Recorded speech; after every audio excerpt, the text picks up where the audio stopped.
It's now clear the full east wing of the White House will be torn down to make way for President Donald Trump's new ballroom. This is despite the former New York real estate magnate's pledge that the project would not interfere with the landmark building. Demolition workers on Monday began ripping down the section of the White House that holds offices for the First Lady and staff. As heavy machinery continued to tear down the White House's east wing on Wednesday, the full extent of the teardown became clear.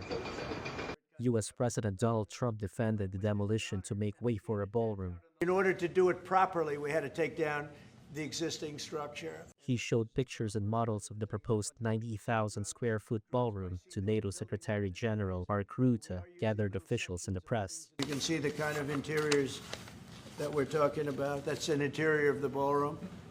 And it's the highest level. And you see it goes beautifully with the White House. The most recent iteration of the East Wing came about in 1942 when Franklin D. Roosevelt was president. U.S. presidents have renovated and added to the White House and its grounds throughout history, but Trump's changes are the most significant in decades. Trump said on Wednesday that the project would cost $300 million, an increase from its initial $200 million price tag announced in July. Trump said he and private donors are paying for the ballroom, but has not released full financing details. The demolition of part of one of the most historic buildings in the United States has sparked an angry outcry from many Democrats and questions about whether the Trump administration followed proper protocols.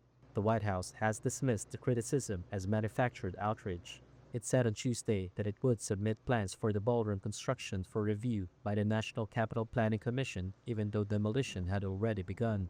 The National Trust for Historic Preservation has asked the Trump administration to pause the demolition until the Planning Commission review is completed, expressing concern that the proposed 90,000 square foot ballroom will overwhelm the White House itself. The White House is 55,000 square feet.